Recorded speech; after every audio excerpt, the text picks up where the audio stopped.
The Force is light and full of shadows. Before we dive in, check the link in the description if you want exclusive Timelines members-only videos you won't find on YouTube, all on our Patreon. The pyre burns. Luke stands alone at the forest's edge, watching the flames consume the armor. Orange light moves across his face in long, slow pulses. The Ewoks have retreated to a respectful distance. Han and Leia are somewhere behind him, but he doesn't turn. He can't, yet. He stays because leaving feels like abandonment, and he has only just found the man inside the black shell. And now the black shell is all that remains. The smoke rises into the Endor canopy and disappears. He doesn't hear them arrive. He never does. The Force simply shifts, the way a room changes when someone you love enters it, a pressure difference more than a sound. He turns, and they are there. Obi-Wan first, that familiar weathered face, that quiet half-smile that always carried equal parts warmth and apology. Yoda beside him, small and luminous, ancient eyes closed in something that looks like peace. And then, slower than the others, a third figure beginning to form in the space between the firelight and the dark. Young, he is so young. The face Luke has only seen in old Senate records and Padme Amidala's holograms. The face that belonged to a man who was supposed to have died 23 years ago. Anakin Skywalker at 22, rendered in spectral blue, assembling himself out of light and relief. Luke watches his father's ghost smile, watches the tension of 23 years release from a face that no longer has to carry it. For 4 beats, there is only peace. Then something recoils. It is not a sound and not a sight. It is a sensation in the Force itself, a wrongness, vast and without language, the way a dream corrects itself when it recognizes its own impossibility. The ghost image flickers. Obi-Wan turns sharply, Yoda's eyes open. The young face in the blue light distorts at its edges, the way a reflection fractures when the water beneath it moves. And for one terrible second the ghost of Anakin Skywalker looks frightened. The light intensifies. Too bright, too sudden, not the warm amber of the pyre but something white and total and final, flooding the forest floor until Luke throws his arm across his eyes. He calls out. Nobody answers. When he lowers his arm, there are only 2 figures standing in the dark. Cold. The first sensation is cold air moving into lungs that haven't drawn breath in 23 years, and the body receives it like a drowning man hauled to the surface. Involuntary, convulsive, violent. The second sensation is soil, real soil. Packed and damp, pressing against palms that have palms again, that have skin again, that have nerve endings reporting temperature and texture and the specific rough grain of Endor undergrowth, and the mind behind those palms is very old and cannot process any of it. He claws himself upright, sits in the dark between 2 enormous tree roots, breathing in ragged intervals, and does not move for a long time. His hands. He looks at his hands in the firelight filtering through the canopy. 10 fingers. Unscarred, no glove, no chassis beneath the glove. He presses 2 fingers against his own throat and finds a pulse there. 2, actually, a doubled rhythm, his own heart and the Force moving through a body it has re-inhabited without asking permission. And the horror that moves through him is not joy. It is not relief. It is the specific terror of a man who was finished, who had made his accounting and accepted the ledger's total, who had been allowed to set down everything he carried, and who now finds the weight back in his arms without consent. He touches his face. Unscarred cheek. A jaw he last had at 19. He breathes through his nose for the first time in 2 decades, and smells pine resin and smoke and the wet green rot of forest floor. And his chest does something complicated and unwelcome that he doesn't have language for yet. No respirator hiss. No mechanical lag between intention and movement. He closes his eyes. You don't get to come back from this. The words arrive as though he'd been mid-sentence, picked up from somewhere they'd been waiting. That isn't how it works. He says them quietly into the dark, not to the forest, not to Padme specifically, though she is the one he might be addressing. Not to the Force, though the Force is plainly responsible. I was done. I was allowed to be done. The forest doesn't answer. The pyre smoke drifts through the canopy above him, smelling of scorched durasteel. He stays between the tree roots for a long time. He can hear the celebration from where the camp is. Ewok instruments and human laughter. The sounds of people who have survived something they expected to die from, who are now releasing 2 decades of compressed fear all at once. He knows exactly what they're celebrating. He knows, with perfect precision, what his role in their suffering was. The thought of walking into that firelight crosses his mind and he dismisses it. He could stay here. The rebellion has its victory. Luke believes his father redeemed. He is 22 years old in a body that could disappear into the galaxy without anyone knowing. He could walk north until the Ewoks were behind him, find a ship, find a rim world that asks nothing, and spend whatever years this body carries doing nothing that mattered to anyone. The thought is not noble. He knows it isn't noble. He turns it over anyway, honestly, the way he would turn over a tactical option before eliminating it. He eliminates it, not because it is discovered and rejected, but because he has been doing the easier thing his entire life. Every fork in the road where he chose what felt survivable over what was right. He is done with the easier thing. That much, at minimum, he can decide in this dark, between these roots, while his 22-year-old lungs adjust to real air. He stands. His legs find their footing. He is stronger than he remembers. The body is peak Anakin Skywalker, the Force singing through it at a volume he'd almost forgotten existed beneath 2 decades of damage and mechanical limitation, and the constant low roar of the suit's life support drowning everything else out. He could feel the midi-chlorians moving. He does not let himself find comfort in that. He walks toward the firelight. He sees Han Solo first, which is perhaps appropriate. Han is mid-laugh at something Chewbacca has said, head thrown back, the most unguarded Luke has probably ever seen him, and then the laugh cuts off because Han has the fastest eyes in any room he occupies, and something about the stranger emerging from the dark trips every instinct the man has built across a lifetime of knowing when something is wrong. His hand drops to his holster. The noise dies in concentric circles outward from where Anakin stops walking. Rebels who were dancing stop dancing. Ewoks who were drumming register the silence and follow it. Someone calls out a challenge in basic. Someone else raises a blaster, then 2, then more than he bothers to count. He walks past all of them. He walks until he reaches the place where Luke and Leia are standing together, and then he goes down. Not stumbling, not collapsing. Deliberate. Both knees finding the ground in one motion. Eyes level with their chests, which is as close as he can manage to not looking either of them in the face for what comes next. He can feel Luke radiating confusion and recognition, and a grief that hasn't resolved itself into anything yet. He can feel Leia radiating something that he will not name, and does not deserve to assess. The fire crackles. Somewhere behind him, someone is demanding to know who he is. A blaster is being cocked. He ignores all of it. He says it plainly. No preamble, no performance, nothing in his voice that asks for anything. My name is Anakin Skywalker.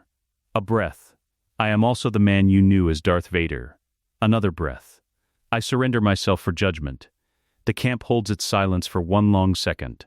Then he looks up, because it would be cowardice not to, and finds Leia's face. Her eyes are dark and still and very old. She is not crying. She is not shouting. She is doing something far more controlled than either, and in the set of her jaw and the absolute stillness of her hands, he recognizes something he has no right to recognize. A discipline of grief that came from somewhere it should not have had to come from, and he understands that whatever she does next, he will not contest. He waits. Han's blaster clears the holster before anyone else in the camp has finished processing what they heard. He doesn't fire. That's the thing, that's what nobody who tells this story later quite captures. He doesn't fire. Because Han Solo has survived long enough to know that the most dangerous thing you can do in a situation you don't understand is pull a trigger before you do. But the weapon is up. Both hands. Muzzle centered on the kneeling man's chest, and his voice when it comes out is stripped of everything except the flat, focused calm of someone who has been genuinely frightened too many times to let it show. Don't move, Han says. Don't even breathe. The man doesn't move. Doesn't breathe, almost as though the instruction was a reasonable one and he's honoring it. Chewbacca is already beside Han, and the Wookiee's growl is low and continuous, a sound less like threat and more like a frequency designed to vibrate loose whatever this situation is. 4 rebel soldiers have weapons up in a loose semicircle. 2 more are at the tree line, covering angles nobody asked them to cover, doing it anyway. Because this is a rebel camp 12 hours after the biggest battle of the war, and everyone's hands are still remembering what to do when something goes wrong. Luke steps forward. Han, quietly, not a command. Barely a word. Luke, same register. Back at him. That's as far as you go. He just told us who he is. Yeah. Han's aim doesn't waver. He did. I was there. I heard it too. Then you know shooting him isn't. I know what shooting him would be, Han says. And there's something in it that closes the sentence. Because what Han Solo knows, specifically, is exactly how many people in this camp have a reason to want this done and would thank him for it, and he is choosing not to be that person. But he needs a moment to finish choosing, and Luke needs to give him the moment. Okay, Han says, after the moment. Okay, he doesn't lower the weapon. Leia, she has not moved. That's what Luke registers, pulling his attention sideways. Through all of it, Han's draw, the scramble, the weapons rising, Leia hasn't moved, hasn't spoken, hasn't looked away from the kneeling man's face. She is absolutely still in the way that bodies go still when the mind behind them is doing something that requires everything it has. Her hands are at her sides. Both of them. Not reaching for a weapon, not gripping anything. Flat palms against her thighs, pressed there. Her voice, when it arrives, is the voice Luke has heard her use in rooms full of hostile senators, in Imperial detention blocks, in situations where the wrong tone of voice was the difference between a negotiation and an execution. Binders, she says. To the soldiers, not to Anakin. Now, both wrists. Then step back. A trooper moves forward. Anakin brings his wrists together in front of him before the trooper reaches him. An anticipatory gesture, a man completing a sentence someone else started. The binders go on with a click. He doesn't look at the wrists. He looks at the ground. The trooper steps back. Tighter, Anakin says. The trooper looks at Leia. Leia nods, once, without looking away from the prisoner. The trooper leans in and adjusts the binders until they're at the setting meant for subjects the detaining officer genuinely doesn't want to give options to. Anakin nods. Like confirmation. Like a man checking an item off a list only he can read. Good, he says. To no one in particular. Luke watches Leia watch him say it. He watches her process the fact that it wasn't performance. That the man on his knees in front of her is not asking for anything. He watches her jaw tighten and her eyes do something complicated and quick. And then, she looks at Han. Get him to the transport, she says. I want him in a sealed compartment before we move anyone else. Leia, please, Han. Han holsters his blaster.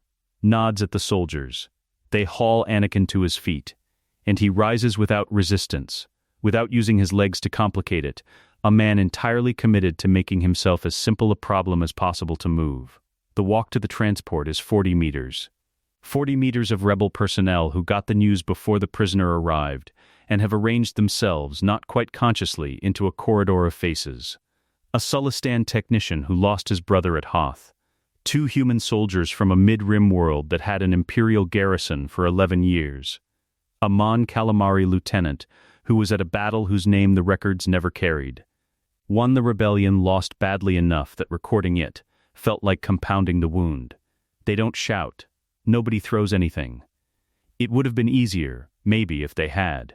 Easier to process. Easier to respond to. Instead they watch with a particular quality of silence that has weight to it, that Anakin walks through like a man walking into weather he expects and accepts.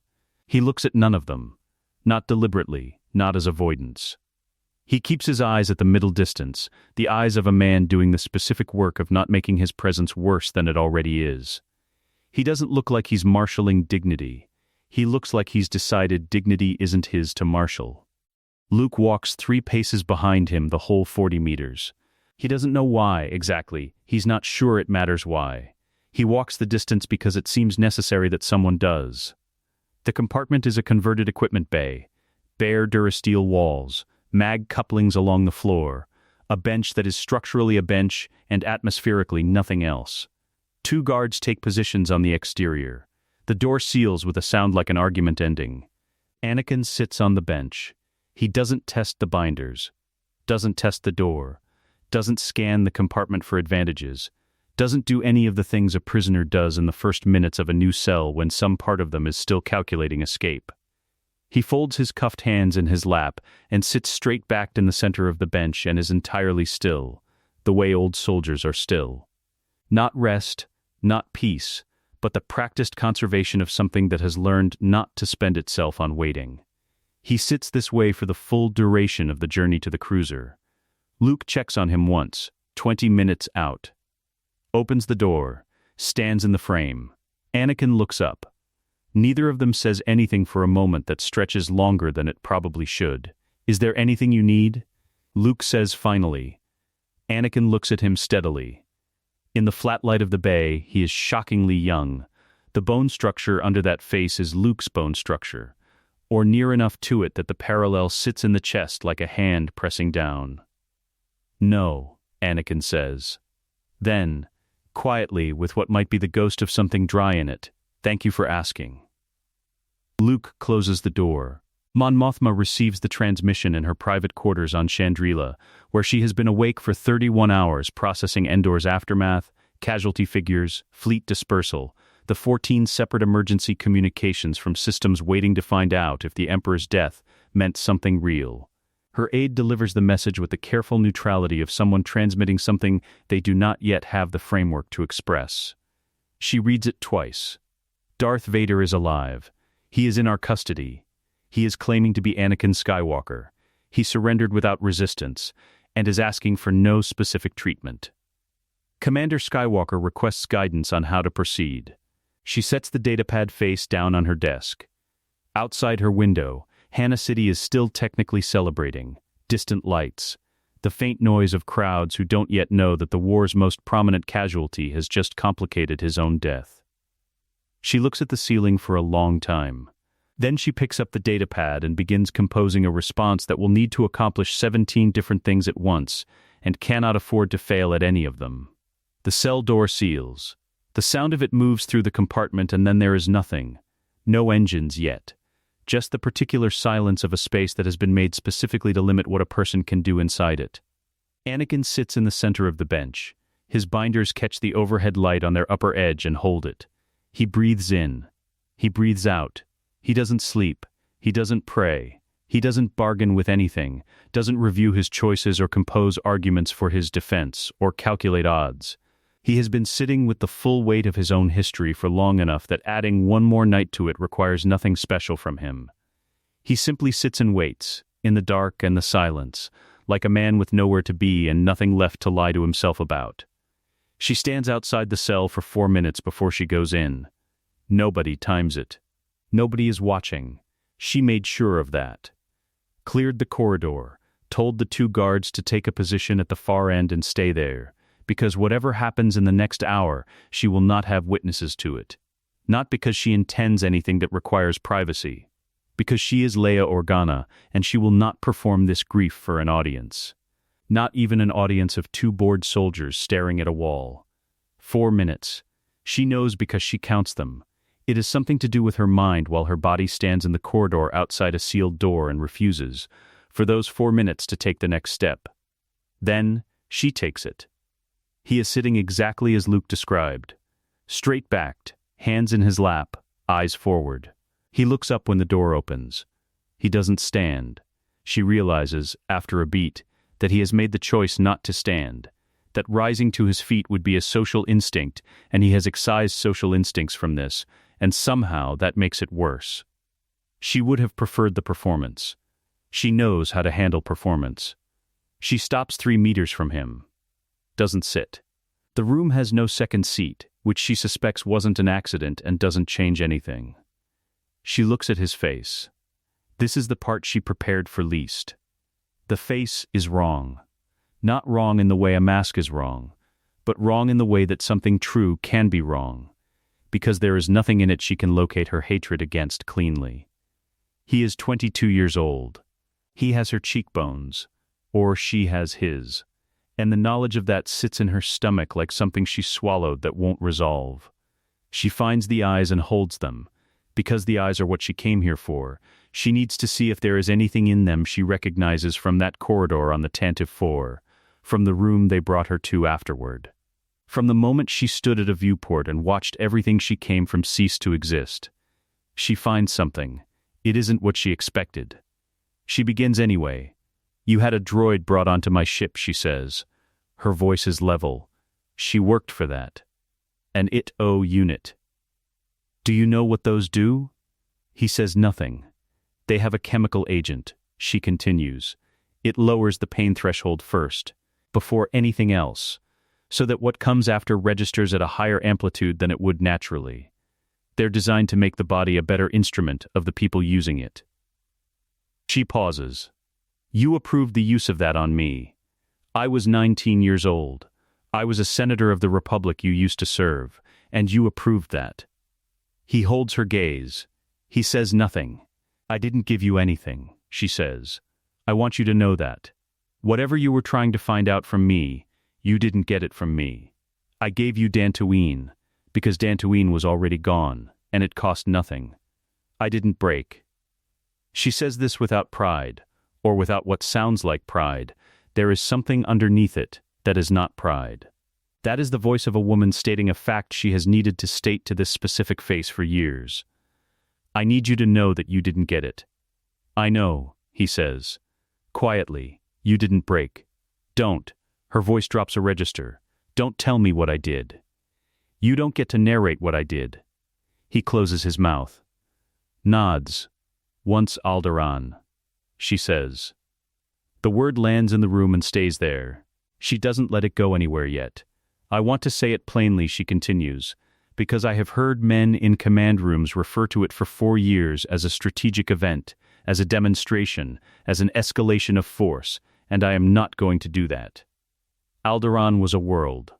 It had 2 moons and an archipelago in the northern hemisphere, where the water was so cold and so clear you could see the ocean floor at 40 meters depth. It had a library in Aldera, with the largest collection of pre-Republic Alderanian music in the galaxy. Songs that existed nowhere else. My mother used to hum one of them when she thought no one was listening. She stops. Starts again. 4 billion people. 4 billion specific people with specific faces and specific. She stops again, and this time the stop is different. Is the stop of someone whose throat has made a structural decision the speaker has to negotiate with. 4 billion names. She finishes, that I will never finish grieving. And you did that as a lesson. To make a point. To Tarkin. To me. To whoever was watching. You destroyed 4 billion people to make a point. Yes, he says. Don't. She stops. Because the word she was reaching for was, don't agree with me. And she can't finish it. Because it makes no sense. And it makes no sense because this is not what she prepared for. She prepared for justification. She prepared for context and explanation, and the particular architecture of self-excuse that powerful men build when they are finally made to answer. She has been building her counter-arguments for 4 years without realizing she was building them, and he is dismantling her counter-arguments by not giving her anything to counter. She breathes, looks at the wall, then back at him. Han, she says, Han Solo. You had him frozen in carbonite and handed to a gangster as a, yes. Stop doing that. I'm sorry. Don't apologize, either. I didn't come here for an apology. She means it. This is the truest thing she's said. I don't know what an apology from you is worth, and I'm not prepared to assess it, and I didn't come here to be handed something I'd have to figure out what to do with. He is quiet for a long moment. Then, what did you come here for? She doesn't answer. Not because she doesn't want to, but because she genuinely doesn't know, and she has enough respect for the question not to produce an answer that isn't true. She walks the length of the cell, 3 steps. Turns, "You are my father," she says. It is the first time she said it out loud, and the room receives it like a stone dropped into still water. Biologically, whatever that means. Medically, it means I carry something of you in me, which, she breathes. There are things I remember from my childhood. Small things. Things I thought were just mine. Reflexes and preferences I thought came from nowhere. And now I know where they came from, and it poisons them. It reaches back and poisons them. Do you understand that? That this fact retroactively poisons things that were clean? He looks at her. His eyes are very dark and very still. "Yes," he says. "I understand that." She studies his face. That's when she notices it, not looking for it, which is the only reason she finds it. Something in the angle of his jaw when he's listening. Something in the stillness. She has seen that stillness before. In a mirror. In rooms where she couldn't afford to let anyone see her face process something, and she hates that she notices it. And she hates what noticing it means, and the hatred sits fresh on top of the older hatred, like a second coat of something that doesn't quite match. She looks away first. "Say something," she says. "Defend yourself. Explain Palpatine. Explain the dark side. Explain that you were different then. Explain that something was done to you that made you." "No," she turns back. "Everything you've said is true," he says. His voice is quiet and uninfected and completely without self-pity, which is somehow the most destabilizing thing he has done yet. "I have nothing to add to it. I only have things to take away from it. And I can't." The silence after that has a texture. She picks up her next argument and finds it already gone, because it was built to answer an argument he refused to make. She picks up the one after that. Also gone. She stands in the middle of the cell with 4 years of prepared prosecution and nowhere to put it. Facing a man who has agreed with all of it, and discovers that agreement is its own kind of violence when it comes too late to change anything. She goes to the door, her hand on the panel. She stops. She doesn't know why she stops. She stands with her back to him for a moment, one hand on the cell door, and what she is doing in that moment, she could not name under questioning. She doesn't turn around when she speaks. "I don't know what I wanted from this," she says. "It wasn't this." She steps through. The door seals behind her, and she walks the length of the empty corridor without varying her pace, and she does not look back, and the 2 guards at the far end watch her pass, and have the good sense not to say a single word. Hana City has never been quiet like this. The capital of the New Republic is a city built for ceremony, wide processional avenues, public squares designed to hold crowds, architecture that knows it is being looked at and holds itself accordingly. This morning, the squares are full, and the avenues are lined 10 deep, and the architecture is being looked at by approximately 40 billion people simultaneously. Because the HoloNet broadcast began 90 minutes ago and has not dropped below 40 billion concurrent viewers since the opening gavel. The Senate Tribunal Chamber was selected because it was the largest enclosed space in Hana City capable of being secured. It is not large enough. The public galleries are at 200% of intended occupancy. Senators who didn't secure floor seating are standing at the chamber's curved rear wall, which was not designed to accommodate standing senators, and is accommodating them anyway.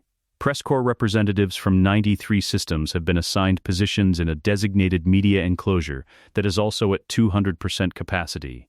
3 have been removed already for attempting to reposition equipment in ways that violated the security perimeter. Mon Mothma sits at the presiding magistrate's bench, which is elevated 3 steps above the tribunal floor, and looks out at all of it. She looks like she expected this. She did not expect this. The defendant's position is a raised platform at the chamber's center, circular, visible from all angles, which was a deliberate architectural choice for a room originally designed for cross-examination proceedings. Anakin stands on it in plain clothes, not Jedi robes, not restraints. Mon Mothma made the call on the restraints herself, over 3 separate objections, on the grounds that a man who surrendered without coercion and has not tested a single containment measure in the 12 days since his arrest does not need to be displayed in chains in the galactic record. She made the call on the plain clothes because the alternative was robes that would look either sympathetic or theatrical, and she can afford neither. He stands with his hands clasped behind his back and waits. He has been waiting for 12 days with the practiced patience of a man for whom waiting is not neutral, but has made his peace with not being neutral. The tribunal panel occupies a long bench perpendicular to the magistrate, 7 senators, selected by lottery from a pool of 31 non-recused candidates, which produced a panel containing a war orphan from Alderaan's evacuation fleet, a former Imperial loyalist who defected 18 months before Endor, and 5 others who represent something between those two poles. Mon Mothma reviewed the lottery results and did not intervene, because intervening would have been exactly the thing she was trying to prove the New Republic doesn't do. The first procedural matter takes 11 minutes and produces the first crisis. The prosecution, represented by Senator Vareth of Hosnian Prime, rises to establish the charges. The charges are extensive. The charges run for 6 minutes of continuous reading. When they're finished, defense counsel, appointed. Because the defendant requested no counsel of his own choosing, which itself required a 40-minute closed session to resolve, raises an objection that Mon Mothma knew was coming. The defendant, says the defense counsel, a small, precise woman named Advocate Dreen, who has the expression of someone who took this appointment because she believes in the system more than she believes she can win, cannot answer to charges filed against Darth Vader, as Darth Vader is not a recognized legal identity within the New Republic, or the former Republic, whose statutes we are applying. He is furthermore not subject to charges against Anakin Skywalker, as Anakin Skywalker was formally declared deceased by the Imperial Registry 23 years ago, a declaration the New Republic's own transitional records inherited by default. A pause, while this process is across 40 billion people. In short, Advocate Dreen continues. The prosecution is attempting to try a man who is legally 2 dead people. The chamber produces a sound that is not quite noise and not quite silence. Mon Mothma lets it exist for 3 seconds, then brings the gavel down once. She looks at the tribunal panel. The panel will confer. The panel confers for 4 minutes, which is either very fast or very slow depending on what you know about Senate procedural law. Then the panel's designated speaker, a senator from Corellia who is the face of a man who has made difficult calls before and expects to make more, turns to the chamber. The tribunal rules that the defendant answers to the charges in both names simultaneously. He says, Anakin Skywalker and Darth Vader are ruled to be one continuous legal identity. The declaration of death is vacated by the fact of the defendant's presence. The crimes of each name are the crimes of one person. He pauses. There is no dead man to hide behind. Vareth, for the prosecution, nods once. Advocate Dreen writes something on her datapad and says nothing. Anakin, on the circular platform, doesn't move. The testimony runs for 2 hours. Mon Mothma watches the chamber through all of it and does what she came here to do, which is hold the room at exactly the temperature it needs to be. Hot enough that the galaxy sees real reckoning. Cool enough that it doesn't become something it can't come back from. A human woman from the Jedi Purge Survivors Collective. She is 61 years old, and she describes what she saw in the lower levels of the Jedi Temple on the night of Order 66 in 42 words. She doesn't elaborate. The 42 words are enough. A Death Star widow from Jedha's remaining diaspora. She names her husband and her 2 sons, all of whom were assigned to a technical crew aboard a transport docked at the station when the order was given to fire on Jedha City. She does not raise her voice. She does not look at the defense table. She looks at the gallery and speaks her family's names into the record, and sits down. An Imperial officer, formerly of the Star Destroyer Devastator, who agreed to testify in exchange for amnesty consideration. He describes, in clipped, professional language, witnessing the defendant apply lethal force pressure to a subordinate officer during a bridge briefing on the rebel blockade at Arda. He describes this in the same tone he would use to describe a maintenance malfunction. This, Mon Mothma thinks, is in some ways the most damning testimony of the morning, because it captures not just the act, but the atmosphere, the ordinary procedural quality of it, a galaxy in which this was simply what command looked like. Luke is the last witness before the recess. He doesn't come to the platform in Jedi robes, either, which Mon Mothma notes. He comes in the same worn jacket he's been wearing since Endor, and he sits in the witness position and looks at the tribunal panel with an expression that is entirely without strategy. "I'm not here to ask for an acquittal," he says, before the examining senator has finished the first question. He says it plainly, like correcting a direction before you've walked too far the wrong way. "I know what he did. I'm not asking you to weigh it differently than it weighs." The examining senator adjusts his question. "Then what are you here to say, Commander Skywalker?" Luke is quiet for a moment. "I'm here because I was there," he says. At the end. "I'm here because someone should say what I saw, and I'm the only one who was in that room." He pauses. He was dying. The suit was failing, the Emperor had. It doesn't matter. He was dying, and he knew it, and the last thing he used, whatever strength he had left, was to pick up the Emperor and throw him into the reactor shaft. To save my life. Another pause. He didn't have to. He'd already watched me refuse to fight. He could have let it finish. He chose not to. The chamber is very quiet. "That's all I'm saying," Luke says. "I'm not telling you what it means. I'm just saying it happened, and it should be in the record, and the man who did it is the same man standing on that platform." Mon Mothma calls the recess for sentencing deliberation 40 minutes after Luke steps down. The chamber begins the slow procedural movement of a large body temporarily releasing pressure. Senators conferring, press corps repositioning, the HoloNet anchors filling broadcast time with commentary she is glad she can't hear. She gathers her notes. She does not look at the defendant's platform. From somewhere behind her, Advocate Dreen's voice, raised slightly, point of order. The defendant requests to make a statement before the panel withdraws. Mon Mothma stops. She looks at the tribunal panel. The Corellian senator raises an eyebrow at her. She turns. The tribunal will hear the statement. Anakin steps forward on the platform. He looks at the tribunal panel, then at Mon Mothma then, briefly, and it costs him something. She can see it cost him something. At the packed public gallery, the 40 billion faces behind it. The cumulative weight of everything they survived. He speaks for 22 minutes. He pleads guilty to every charge without qualification. He does not offer context before he has finished accounting, and he does not soften the accounting with context after. He lays out Palpatine's architecture, the manufactured separatist crisis, the clone inhibitor chips, the deliberate dismantling of Jedi trust in the Republic, in the flat, precise cadence of a man who was inside it, who watched each piece go into place, who made his choice at each junction to stay inside it anyway. Each fact he states as his own failure first. Palpatine engineered it, and Anakin Skywalker let it be engineered. And the difference between those two things was a choice. And the choice was his, and he will not spend this tribunal's time suggesting otherwise. The chamber stays completely still throughout. When he finishes, he steps back to his original position, hands clasped behind his back. He doesn't look at Luke. He doesn't look at the gallery.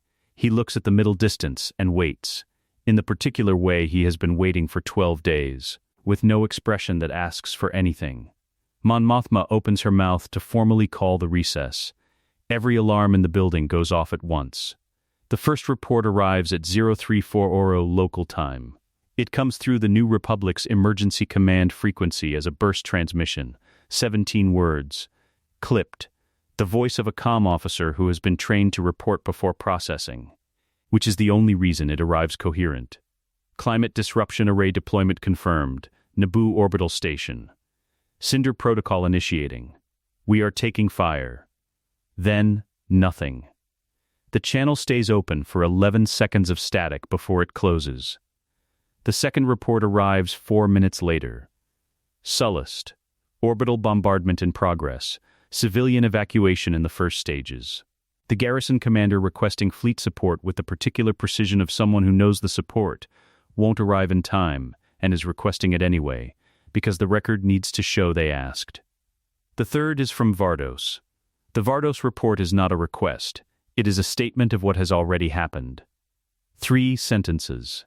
The third sentence is a casualty figure that the duty officer in the Chandrila Command Center reads twice before entering it into the log. Because the first read didn't take, the way numbers sometimes don't take when they are very large and very wrong. By the time Mon Mothma reaches the command center at 0411, There are 14 reports. By 0430 there are 22. The strategic display on the command center's primary wall is a map of the galaxy with 22 points of red light on it, and it is the most frightening thing in the room because it doesn't look like an attack. It looks like a pattern. It looks like something that was designed. Admiral Akbar stands at the primary display with his hands folded behind his back, and the expression of a man doing the math he doesn't want to have to do. He has been in the command center since 0347. He was awake before the first report arrived, which he will not explain, and nobody will ask him about. 14 of the 22 targets are former Imperial loyalist worlds, he says. When Mon Mothma has been in the room long enough to orient herself. He doesn't preface it. There is no time for prefacing. Naboo, Vardos, Arcanus, 3 in the Outer Rim that were never rebel-aligned by any measure we have. Mon Mothma looks at the display. He's burning his own empire. He's burning everything. Akbar's voice carries the weight of a man confirming a thing he had theorized and hoped was wrong. This is Palpatine's contingency order. The canonical assessment was always that it existed, that he would have prepared a scorched earth protocol in the event of his death, something that would deny his successor any viable empire to inherit. We assessed it as a deterrent, a threat that would never actually be implemented, because no one would actually. He stops. Someone is implementing it. A senior fleet officer, Commander Durrett, young, sharp-eyed, the kind of officer who makes herself indispensable by being right more often than her rank should allow, steps up from the secondary console. The attack patterns aren't random. Each strike is hitting specific infrastructure targets in a specific sequence. Power grids first, then communication arrays, then orbital defense platforms. It's doctrine perfect. Whoever is running this, they're not improvising. Akbar nods. It's Vader-era Imperial tactical doctrine. This is how he ran the Outer Rim sieges during the height of the Empire. The sequencing, the target prioritization, the timing between strikes. A pause. I know this pattern because we spent 8 years learning how to survive it. My analysts cannot counter it in real time. They can identify it after each move. That's not the same thing. Mon Mothma is quiet for a long moment. Around her, the command center continues its controlled urgency. Officers cycling through comm channels, a logistics coordinator updating the fleet dispatch board, someone calling for the emergency Senate notification protocol. The room is doing its job. The room is doing its job and losing ground with every transmission. How long before Chandrila is a target? She asks. Durrett answers without hesitation. Given the progression pattern and the assets we can track moving through the Bormia sector, 6 hours, possibly 5. Luke arrives at 0501. He comes through the command center's secondary entrance, which means he went around the senatorial wing rather than through it, which means someone told him to avoid the senators currently flooding the primary corridors with demands and panic. He finds Mon Mothma at the display, reads the board in approximately 4 seconds, and says nothing for a moment. Then, let me talk to him. The room doesn't stop, but it changes. Durrett looks up from her console. 2 of the nearest officers find reasons to check their screens more intently. Akbar turns from the display. Commander Skywalker, he spent 22 years inside that command structure, Luke says. He's not arguing, he's presenting, with the focused clarity of someone who assembled this on the walk over and is confident in the assembly. He knows Palpatine's contingency logic better than anyone alive because he was the person Palpatine would have discussed it with. He can read that attack pattern in real time. He can identify the fleet commanders running it by their individual variations on the doctrine. He knows the cipher protocols, the dead drop frequencies, the Rax-era command hierarchy that's driving this. A pause. He is the only asset we have that can get ahead of this, instead of behind it. The room is quiet for 2 seconds. Senator Voss, from the Alderaanian survivor delegation, who has been standing at the room's rear wall since 0420, speaks with the controlled fury of a man who has been controlling it for 40 minutes and is now done. You want to release Darth Vader into a military command scenario. I want to release Anakin Skywalker into an advisory role with whatever constraints. That is the same person. Senator, Mon Mothma's voice is not raised. It doesn't need to be. I hear the objection. It's noted. She looks at the display, 22 points of red light, and a sixth one pulsing to life on the outer rim as she watches. 23. Admiral Akbar. Akbar looks at the board, looks at Mon Mothma, the expression of a man who has been in enough battles to know the difference between a risk he can absorb and a risk he can't. The tactical argument is sound, he says. I don't like it. The tactical argument is sound. What containment do you need? Remote failsafe collar. My specification. My activation code.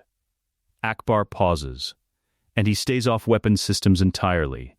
Advisory only. He reads the pattern. He tells us what's coming. My officers make the calls. Voss makes a sound that is not quite a word. Senator, Mon Mothma turns to face him fully. Because he has earned the full turn. If I had another option that would save the worlds currently burning, I would take it. I do not have another option. The New Republic is not the Empire, which means we make difficult decisions through process rather than decree, and I am telling you through process that this is the decision. She holds his gaze for a beat. Your objection is in the record. I need you to let me do my job. Voss is quiet for a long moment. He steps back. It's not agreement. It's the specific concession of a man who knows that being right and having the authority to act on being right are different things, and who is furious about it, and who is going to stay furious about it, and who is stepping back anyway. Mon Mothma looks at Luke. Get him ready. Nobody moves without Leia's sign-off. Luke finds her in the corridor outside the tribunal chamber, where she has been since the alarms, managing the senatorial evacuation, with the focused efficiency of someone who needs to be doing something concrete, or she will start doing something she can't take back. He tells her, all of it, quickly, without softening the shape of it. She listens without interrupting, which is not the same as listening without reacting. He can see the reaction moving through her in real time, controlled, processed, filed, the way she processes everything that hits her in a professional context. When he's finished, she is quiet for 4 seconds. The collar, she says. Akbar's specification. My sign-off on the activation code, she says. Not Akbar's. Mine. Luke holds her gaze. Okay, she looks at the corridor wall. Something moves across her face that she doesn't name, and he doesn't ask her to name. Then she looks back at him. Tell Mon Mothma yes, she says. And Luke. She stops him before he turns. If he makes one move that isn't what you just described, I know, he says. She nods, turns back to the evacuation, and her voice when she addresses the nearest coordinator is level and precise and gives absolutely nothing away. The brig hasn't changed. Bare durasteel walls, the same overhead light, the same bench in the center of the same cell. Anakin is sitting in the same position he was in when the door sealed 12 days ago, which is either a coincidence or isn't. Luke decides it isn't. He steps inside, and the door stays open behind him, which is already different from every previous visit, and Anakin clocks the difference immediately. His eyes go to the open door. Then back to Luke, reading the deviation with the speed of someone whose survival has always depended on reading rooms correctly. Luke sits down on the bench beside him. He doesn't preamble. There isn't time, and Anakin doesn't need it. He lays out the situation in sequence: Cinder's activation, the 23 worlds, the attack pattern, Akbar's assessment, the tactical gap, the proposal. He states the collar as a condition, not an apology. He states Leia's sign-off on the activation code as a condition. He states the advisory-only constraint as a condition. Anakin listens to all of it without moving. When Luke finishes, Anakin says the collar. Yes, show me. Luke produces it, a flat matte gray band, the kind of design that doesn't announce itself, that looks almost administrative until you know what it does.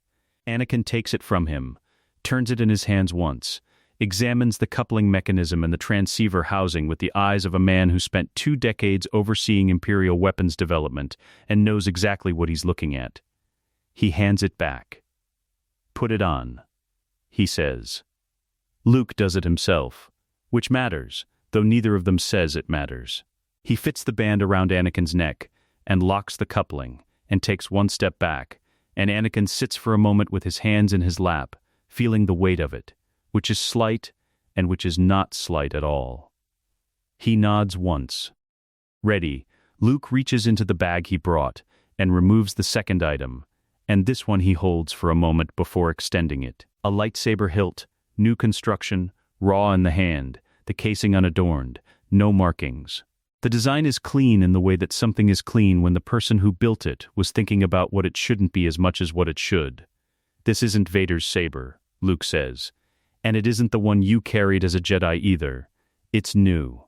He holds it steady between them. So are you, if you want to be. Anakin looks at it for a long moment. He looks at it the way he looked at the collar, not with reverence, not with eagerness, with the careful attention of a man checking whether something is what it's being presented as. Then, he takes it. He holds the hilt in both hands. The grip settles into his palm with the specific naturalness of something designed for a particular hand by someone who knew the hand well, and he feels the crystal inside it, feels the force moving through the kyber in a frequency he doesn't recognize, and he sits with it. He ignites it. The blade comes up white. Not silver, not pale blue. White, the pure absence of color in the spectrum of light, a tone distinct from every blade he has carried in every chapter of his life. The ignition sound is different too, cleaner than red, warmer than blue, without the particular harmonic violence that a stressed crystal carries. He has never heard a lightsaber sound like this. He didn't know one could. He looks at it for 3 seconds. Then he closes it. "Thank you," he says. Quietly, to the hilt rather than to Luke, which Luke understands and accepts. Akbar meets them at the brig entrance with 2 fleet officers and the expression of a man honoring a decision he has recorded his disagreement with and will not relitigate. He looks at the collar. He looks at the lightsaber on Anakin's belt. He looks at Anakin. "Advisory," Akbar says. "Advisory," Anakin confirms. They hold each other's gaze for a moment. 2 old commanders who faced each other across a war for years, who know each other's tactical language the way opponents always know it better than allies, who are now being asked to stand on the same side of a map for the first time. Something passes between them that isn't warmth and isn't hostility. Professional acknowledgement, maybe. The specific respect of 2 people who know the other is very good at something and has cause to know it firsthand. Akbar nods. This way. The command ship bridge is the Arbiter, an MC-80 cruiser, reconfigured for fleet coordination, its bridge wider than combat configuration would require, because it is designed to function as a mobile command center. 40 officers at active stations, strategic displays on 3 walls, comm banks running intercepts from 7 systems simultaneously. Every head turns when Anakin steps through the hatch. Not all at once. In sequence, as people register him in their peripheral vision and turn, and the ones who turn cause the ones beside them to turn, a ripple effect moving across the bridge in 4 seconds. Nobody speaks. The bridge doesn't stop. Hands stay on consoles. Readouts keep cycling, but the quality of the air changes. The way the air changes when something very large moves through a space, displacing everything around it.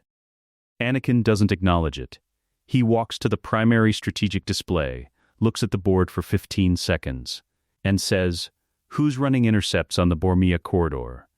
A lieutenant, young, visibly unsettled, doing an admirable job of not showing it, raises her hand from her station. "Pull everything from the last 90 minutes, Anakin says. I need the strike sequencing overlaid on the supply line maps from the Imperial Outer Rim Command, fiscal year 21 of the Empire. Do you have those records? She checks. We have Imperial logistics files from the Transition Archive. I can find them. Cross-reference the strike targets against which ones were primary resupply nodes under Vader-era Outer Rim administration." He looks at the display. Whoever is running Cinder isn't choosing targets for political symbolism. They're eliminating resupply infrastructure that a recovering New Republic fleet would use for a counterpush. They're not just burning, they're preparing a corridor. Akbar steps up beside him. A corridor to what? That's what we need to find out before they finish preparing it. From the comm intercept station, a senior officer, Commander Terrell, 20 years in. The face of someone who has delivered bad news so many times it no longer changes his expression, looks up slowly. "Sir," he says. To Akbar, technically, but his eyes are on the display, and his voice has the quality of a man reading something he hoped wasn't there. "I'm getting chatter on a frequency I haven't seen active since the Outer Rim campaigns. It's a Vader-era fleet command cipher. I don't have the key. Anakin is already moving toward the station." Akbar raises a hand, advisory only, and Anakin stops 2 steps short of the console. "Read it to me," he says. The cipher header. The first 12 characters. Terrell reads them. Anakin closes his eyes for 2 seconds. Opens them. It's a Class 7 rotating cipher, modified version of the standard Imperial Fleet key. Offset by the construction date of whatever ship is broadcasting. A garrison destroyer, one of the ones we never confirmed destroyed at the close of that campaign. He looks at the display. She's still out there. Terrell is already running it. 10 seconds. 15. Then his face does the thing that experienced officers' faces do when a piece falls into place, and what it reveals is worse than the gap was. "Confirmed active," he says. "And she's broadcasting to 6 other ships in the corridor." A pause. They're not attacking Chandrila. They're moving to take the shipyards at Quat. If they hold Quat, every ship the New Republic has in commission or under construction becomes a hostage or a target. Akbar finishes. His eyes are on Anakin. Anakin is already looking at the display again, running the geometry of it, the fleet positions, the timing, the variables. He looks like what he is, a man who commanded this war from the other side for 2 decades, for whom this pattern is not foreign but native, not a code to decrypt but a language he grew up speaking. "They have a 4-hour window before we can move enough ships to cut them off," he says. "Maybe less if you have anything fast in the Hosnian system. We have 2 corvettes," Akbar says. "That's enough if they move now."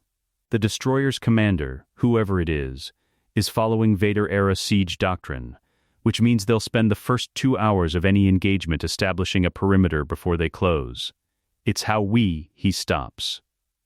Corrects himself. It's how the doctrine works. 2 corvettes in the corridor now, just present, just visible, will trigger the perimeter protocol and buy 6 hours instead of 4.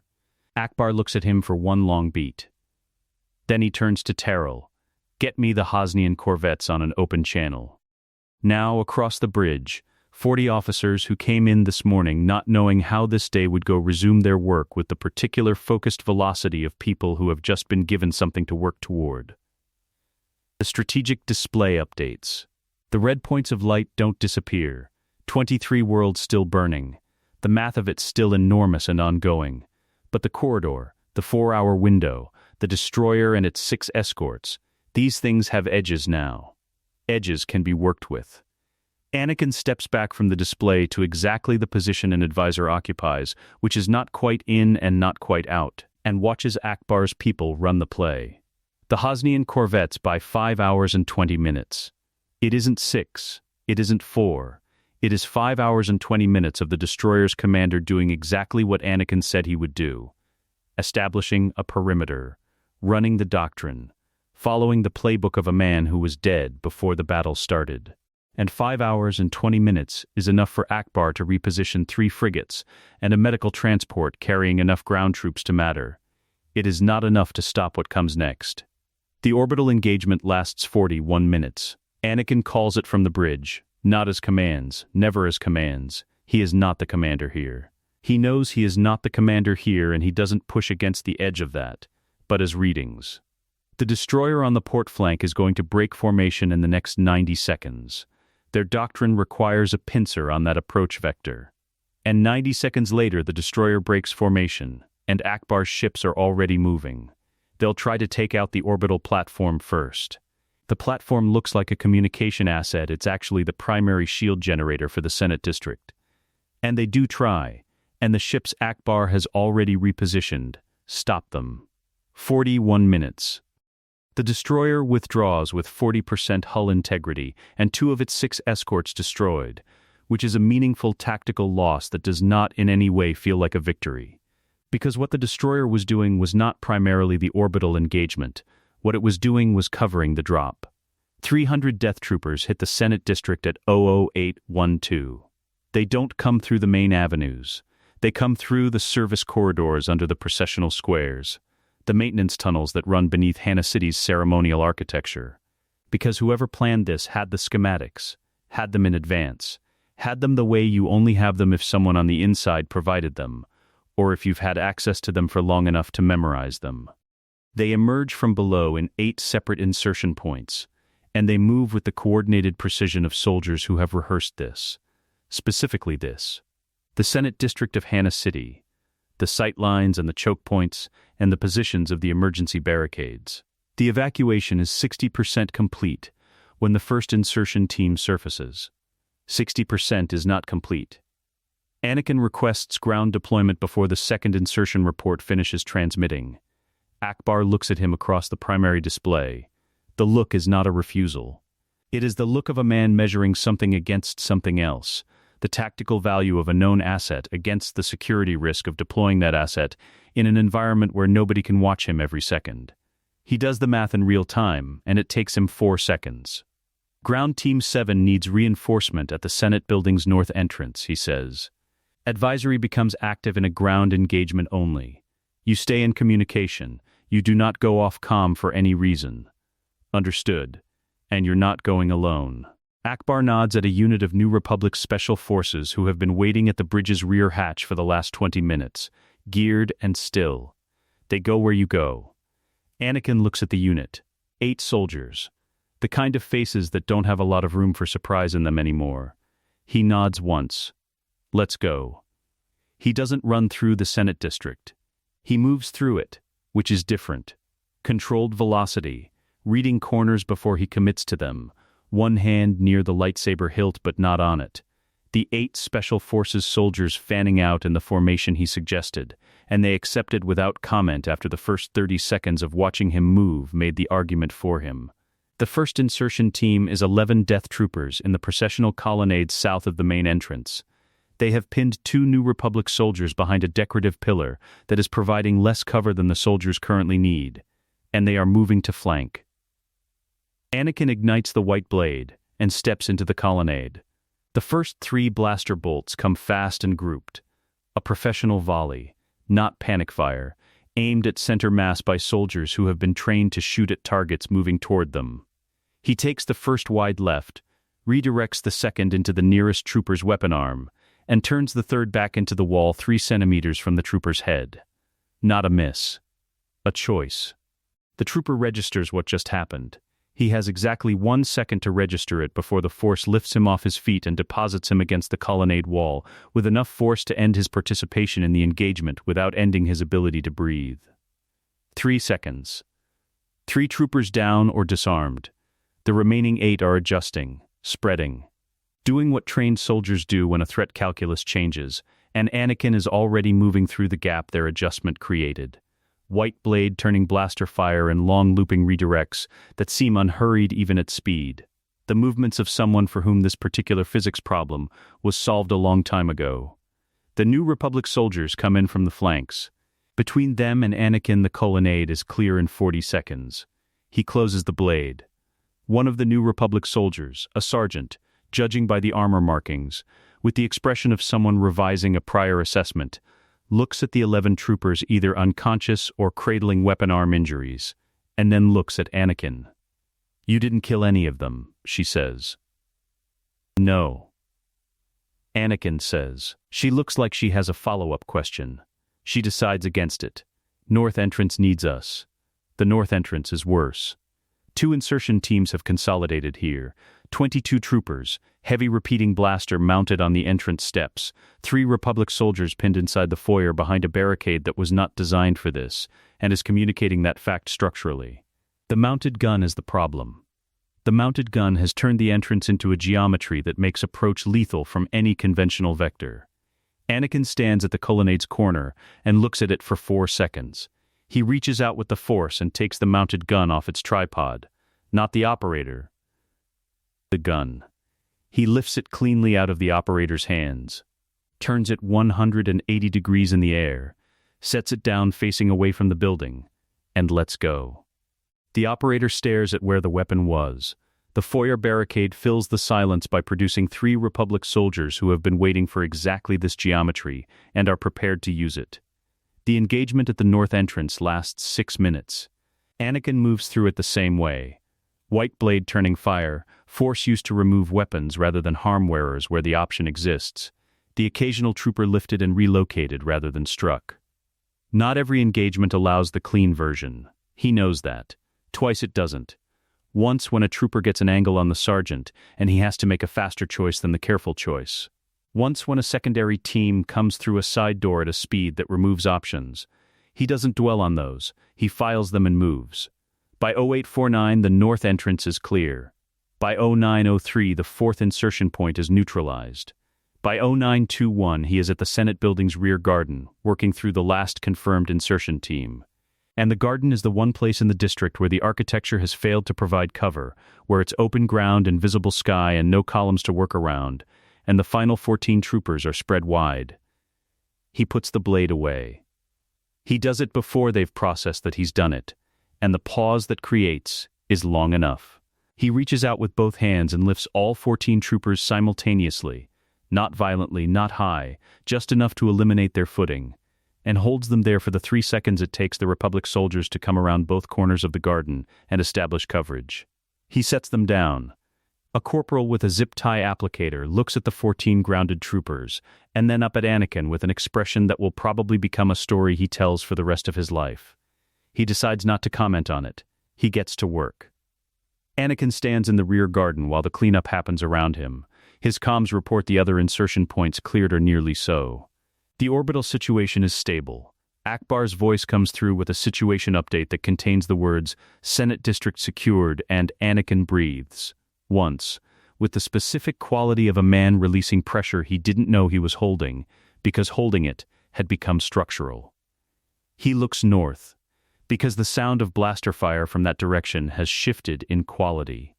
Not engagement fire, but dispersal fire, the sound of something pulling back. The Senate building's outer gardens are 300 meters north.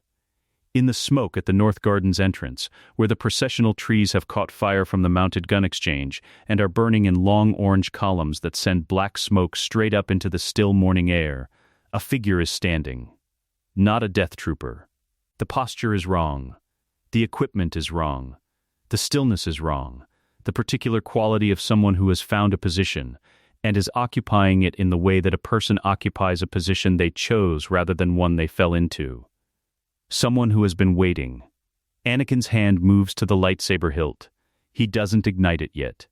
He looks at the figure in the smoke, and the figure looks back at him across 300 meters of burning garden, and the morning holds that image for one long beat before the next thing happens. The figure doesn't move. 300 meters of burning garden between them. Processional trees going up in orange columns, black smoke rising into morning air that should not smell like this. And the figure simply stands in it the way that things stand in fire, when fire doesn't frighten them. Robed, hood back. The face visible even at distance, because the face wants to be visible, wants to be seen and recognized and understood as a specific category of problem. Young, that's the first thing. 20, maybe 22, with the particular hollowed quality of someone who has been fed on doctrine, instead of food for long enough that doctrine has become load-bearing. The eyes are what Anakin clocks at distance through the Force, not their color but their temperature, which is the specific cold of absolute conviction, a cold he recognizes the way you recognize a room you grew up in, even after all the furniture has changed. A red blade ignites in the figure's right hand. Then the left. Twin crimson. The hum of stressed crystals carrying the frequency of deliberate damage, of kyber forced into a frequency against its nature. Anakin has heard that sound 10,000 times from the inside of it, and the familiarity is not comfort. The familiarity is information. He ignites the white blade and walks forward.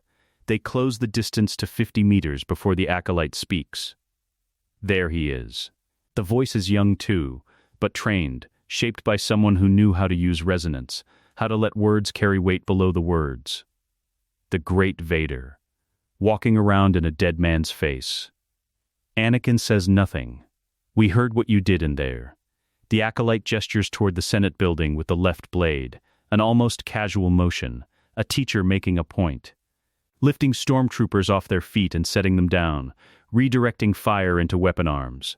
A pause freighted with contempt, protecting them. 20 meters now. Anakin stops. He holds the white blade low and easy at his side, point angled toward the ground, the grip of a man who isn't performing readiness, because he doesn't need to perform it. You were sent by a dead man, Anakin says. The acolyte's eyes move over him with the inventory precision of someone who has been studying a target. The Emperor's will doesn't require the Emperor to be alive. That's what makes it will, rather than preference. He designed the contingency to outlast his body, a step forward. He designed us to outlast it.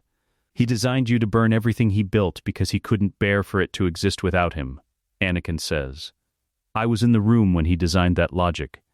I watched him build it. It wasn't vision. It was vanity dressed as vision. And you are dying for his vanity, and he is not alive to know that you did. Something moves across the acolyte's face. Not doubt. Conviction doesn't produce doubt. It produces a harder version of itself when challenged. But something. A tightening. You were the instrument of his design for 23 years, the acolyte says. You killed Jedi children. You burned worlds. You built the machine that I was trained inside of, and now you want to stand here in a white blade and tell me what his logic was worth? The twin reds shift into a guard position, high and aggressive. You are a traitor to everything you made. Yes, Anakin says. The acolyte attacks. Fast, properly fast, trained fast. Not the wild aggression of someone who learned from recordings, but the grounded velocity of someone who learned from a body that had been doing this since before it was finished growing.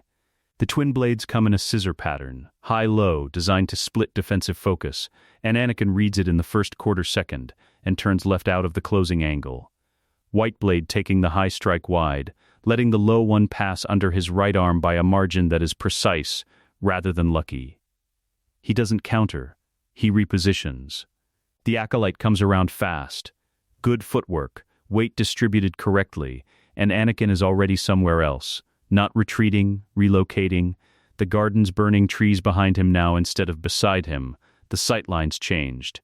The acolyte adjusts without hesitation. Good, he's been well taught. The second exchange is longer. 8, 9, 12 contact points. The white blade moving in the patient geometry of Ceresu, taking every strike and redirecting it rather than blocking hard, using the acolyte's own velocity as a structural element of the defense rather than something to stop. The acolyte is strong. The acolyte is fast and properly trained and fueled by something that metabolizes into speed and aggression. And none of that changes the fundamental math of the exchange, which Anakin can see clearly and the acolyte cannot. He could end this in the next exchange. He knows he could. He doesn't. Where did you train? Anakin asks. Between strikes, conversational, which he knows will be maddening and intends to be. The acolyte snarls and drives forward. Twin blades hammering in a pattern designed to overwhelm through volume, and Anakin takes it backward across the garden, step by measured step, the white blade never where the red ones expect it to be. You want to know about my training, the acolyte says, breathless now in a way he won't acknowledge, from you. I want to know who taught you. The eternal. The contingency. The Emperor's design carried forward by those of us who taught you the twin blade form, Anakin says.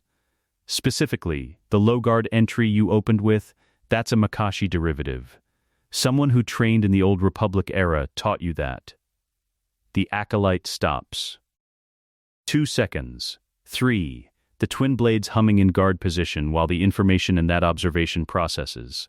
In the gap, Anakin can see something happening behind the conviction, a question forming that the conviction doesn't have a prepared answer for. Then the acolyte's eyes move left. Past Anakin. Anakin turns. Han and Leia are 40 meters away, coming around the North Garden's corner at a run, not toward the duel, toward the Senate building's secondary entrance, the evacuation route. Which means someone redirected them through here and nobody told them what was in here. Han has his blaster up and is reading the scene in real time with the speed of a man who has been reading dangerous scenes his entire adult life. Leia is 2 steps behind him, and she has a weapon in her hand, and she is taking in the acolyte and the burning trees, and Anakin all in one sweep, and her face is doing the specific rapid calculation of a woman who has never in her life stopped moving because she was frightened. The acolyte moves faster than either of them can track. Not toward Anakin. Away from him. Diagonal. Across the garden. Angled at the point between Han and Leia where a single committed strike reaches both of them, before either can fully respond. Both blades raised. The pure targeting logic of someone who has identified the fastest way to change the geometry of the fight. Anakin is already moving. He doesn't reach the acolyte. The distance is wrong for that. Instead, he reaches through the Force and seizes the acolyte's forward momentum, grabs it like a physical thing and wrenches it sideways. Hard enough that the committed strike goes wide. Hard enough that the acolyte stumbles. And the stumble costs a second. And a second is enough for Han to fire twice, and Leia to get behind cover. The acolyte recovers. Turns back to Anakin with something in the expression that has moved past contempt into something rawer. Protecting them, he says. Vader's own children.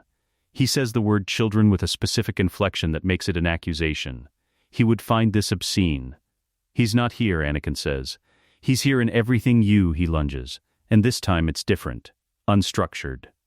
The trained form abandoned for something fueled by the raw energy of a true believer who has run out of patience for the conversation. The twin blades come in without the careful geometry of the earlier exchanges, and what they lose in precision they gain in commitment, and commitment at this speed and force is its own kind of danger. Anakin takes the first strike on the white blade and lets it ride rather than stopping it, letting the acolyte's force push his guard back and down, opening his left side. Because the acolyte is watching his blade hand and not his feet, and his feet are already moving into the closing space. And when the second red blade comes for the open left side, he is no longer standing where the open left side was. He steps inside it. Inside both blades, past the effective range of twin weapons, into the space where the form has no answer. His right hand finds the acolyte's weapon wrist. He presses it locked. The red blade goes out. The Force takes the second saber cleanly from the other hand. The acolyte stands disarmed and breathing hard, Anakin's grip on his wrist. Anakin's face 6 inches from his, and his eyes at this range are the eyes of someone who was prepared for many outcomes of this encounter, and not this one. I am not Vader, Anakin says. Quietly, without anger. A statement of fact directed inward as much as at the face in front of him. He releases the wrist. The acolyte's free hand comes up with something small and dark. A secondary weapon. A holdout, the kind of thing someone carries because they've already decided they'll use it when the primary plan fails. Not aimed at Anakin, aimed past him. The bolt takes Anakin in the left side. High, below the ribs. The specific burning impact of a close-range blaster discharge into unarmored flesh. He turns the acolyte's extended arm outward as he's hit, redirecting it on instinct. And the second shot goes into the garden wall rather than across it. His left hand closes on the acolyte's collar. He hits him once, with the heel of the right hand, a precise strike to the temple that ends the engagement without ending anything else. The acolyte drops. Anakin stands over him for a moment, left side burning, the white blade not ignited. The morning very loud around him now. Fire and distant blaster fire and somewhere Han's voice calling his name. He touches his left side with his right hand and brings it away dark. He turns. Leia is there. Not Han. Han is at the garden's edge covering the sight lines, doing what Han does, giving her the space she moved into without asking for permission to move into it. She is 6 meters away, weapon still in her hand, and she is looking at him with the expression of a woman processing something in real time that her existing categories are not quite adequate for. He looks back at her. He doesn't say anything. There isn't anything appropriate to say. The garden is very quiet now except for the burning trees. The medical bay on the Arbiter smells like antiseptic and recycled air, and the particular neutrality of a space designed to receive damage without commenting on it. Anakin is on the second bed from the left, which is where they put him when they brought him in, because the first bed was already occupied and nobody was doing symbolic arrangement at 0940 with a blaster wound to manage. The attending physician, a human woman named Dr. Vashti, who has the focused, unhurried manner of someone who has worked trauma bays in active combat zones and learned that urgency and panic are different things, sealed the wound in 40 minutes and told him not to move the left arm above the shoulder for 72 hours with the brisk specificity of someone who expects to be ignored and is establishing the record anyway. He is sitting up when Luke arrives. Not supposed to be sitting up. Sitting up anyway, back straight, hands in his lap, the collar still on, because nobody has raised the question of the collar, and he has not raised the question of the collar. Luke sits in the chair beside the bed. He looks at his father in the flat medical light, the young face, the careful posture, the bandaging visible where the med gown doesn't cover the left side, and doesn't say anything for a moment. "Chandrila's secure," Luke says. "I heard." A pause. The other worlds. Still burning in some sectors. Akbar's moving the Hosnian frigates to Vardos. It'll take time. Luke looks at his hands, then back up. It's not a total victory. It shouldn't be, Anakin says. Total victories after this kind of opening don't happen in a day. Anyone telling Mon Mothma it's over is telling her what she wants to hear. Luke nods. Then, after a moment, "You knew that going in." "Yes. And you went in anyway." Anakin looks at the middle distance. The statement doesn't require an answer and he doesn't produce one, because producing one would be a form of asking for credit, and he is not here for credit. Leia comes in the evening. Not visiting hours, there are no visiting hours on a military medical bay, but there is a rhythm to the space, a pattern of movement and check-ins, and she comes in the gap between the 1800 check and the 1831, which suggests she knows the rhythm, which suggests she has been thinking about when to come since before she decided to come. She stands in the doorway for a moment. Anakin sees her, doesn't move, waits. She comes in. She doesn't take the chair Luke left beside the bed. She stands at the bed's foot with her arms crossed, not closed off crossed, but thinking crossed. The posture of someone whose arms have defaulted to a position that helps them process, rather than one designed to communicate anything to anyone else. She looks at the bandaging, at the collar still on his neck, at his face. "How bad is it?" she asks. She means the wound. She is asking about the wound. "Manageable," he says. That's not an answer. "Sealed," he says. 72 hours of limited movement. Full recovery within 2 weeks if I don't do anything that tears the seal. She nods. She doesn't look away. And he doesn't look away. And the room holds that for a moment without either of them filling it. "I was behind you," she says. Not an accusation, a statement she is laying out to look at. When he fired, "I was behind you and to your left." And that's where the bolt went. "Yes, you turned his arm."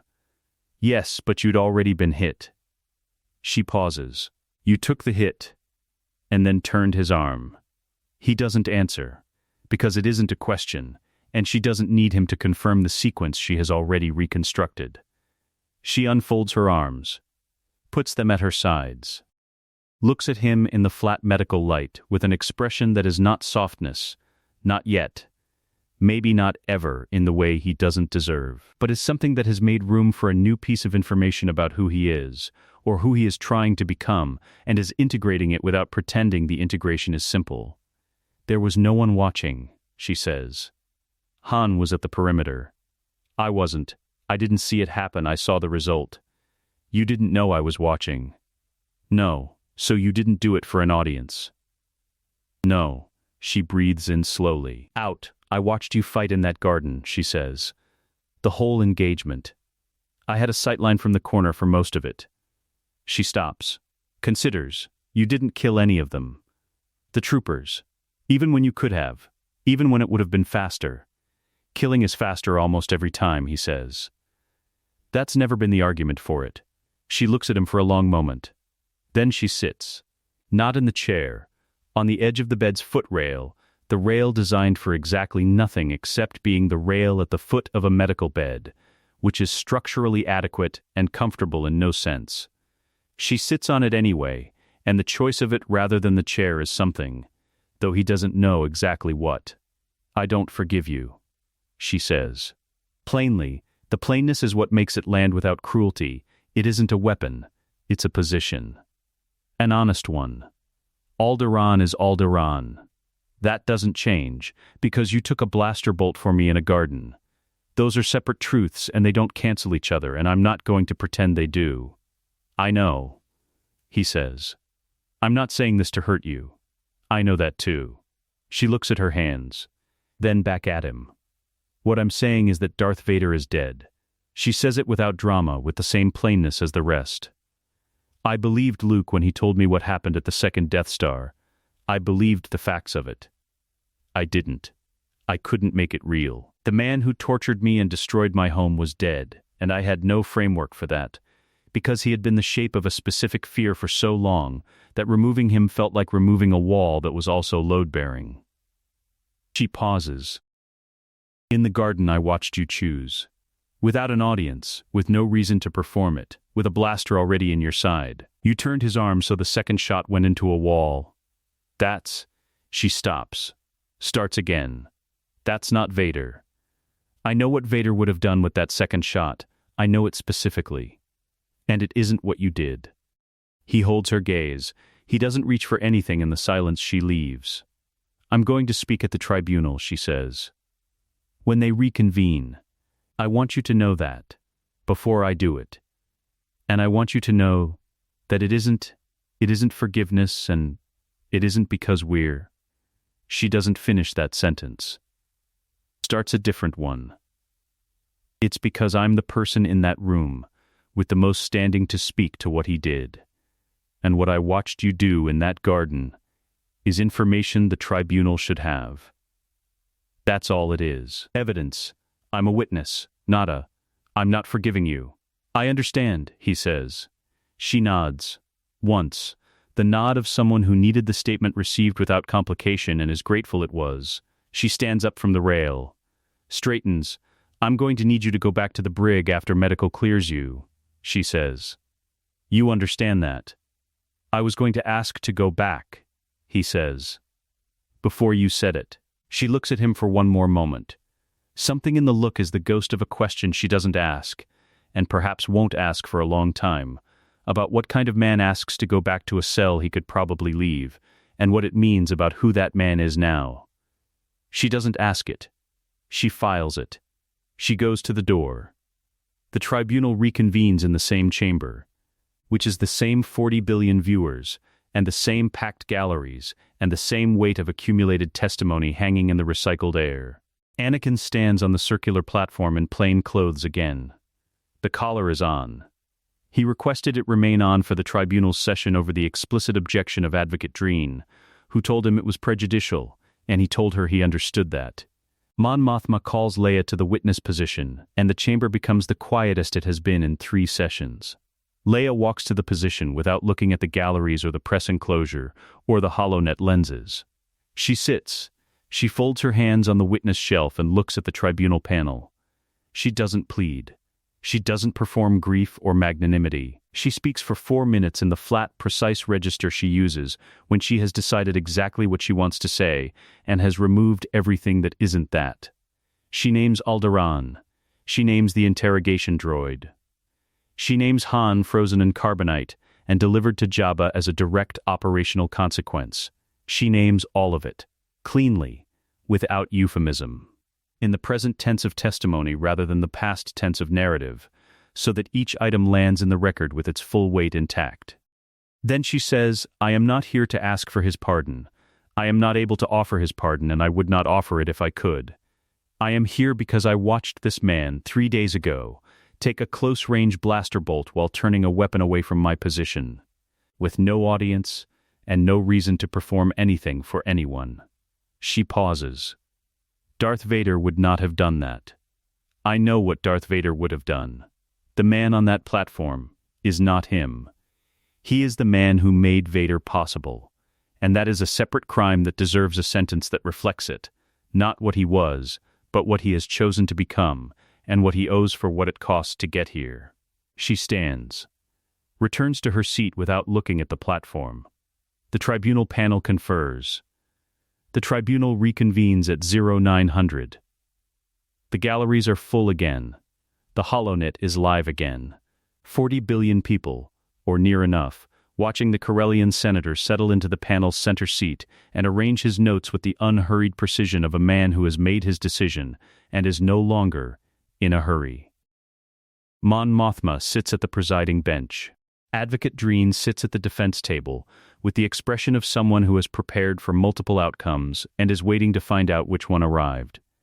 Anakin stands on the circular platform. Collar on, hands clasped behind his back.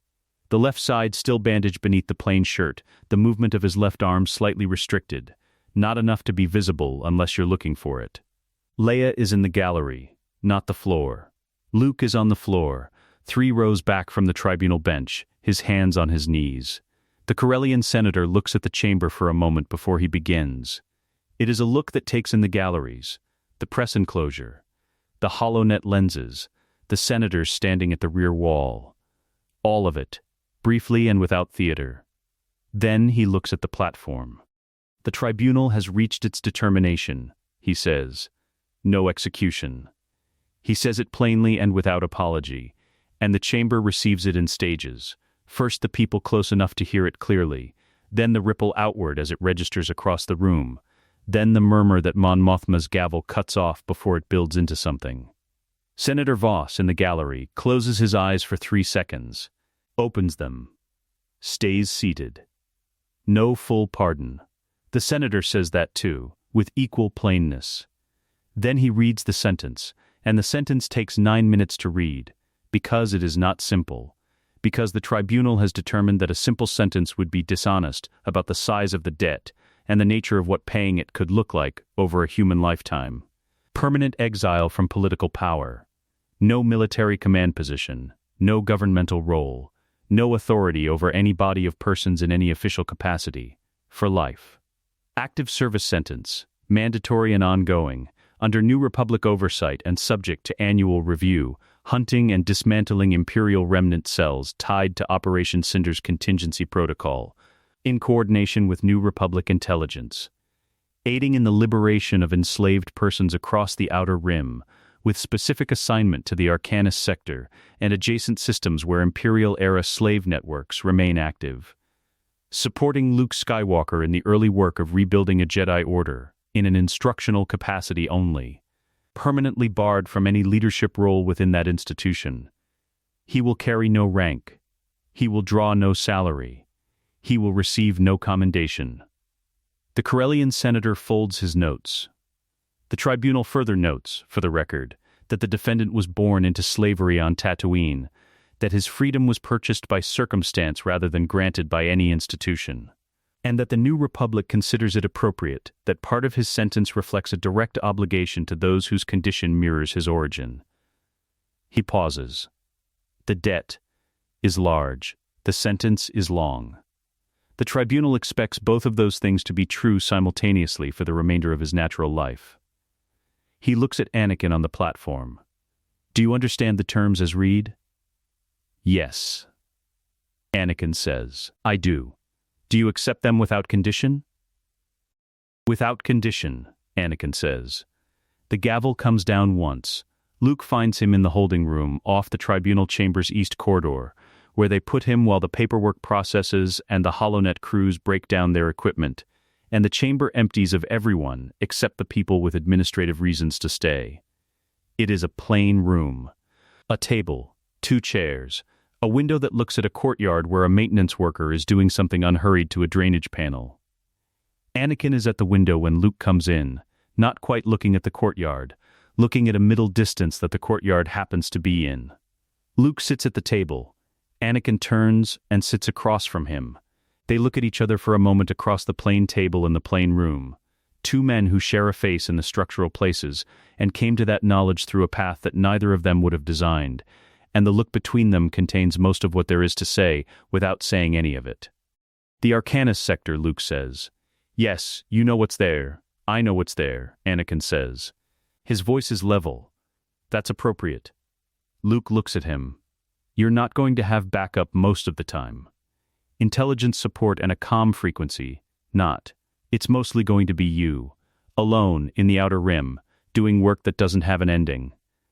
I know. And you're at peace with that. Anakin considers the word peace for a moment. I'm at home with it, he says finally. I'm not sure peace is the right word. It's the right work. That's enough. Luke nods slowly. He looks at the table, then back up. I'm going to need you.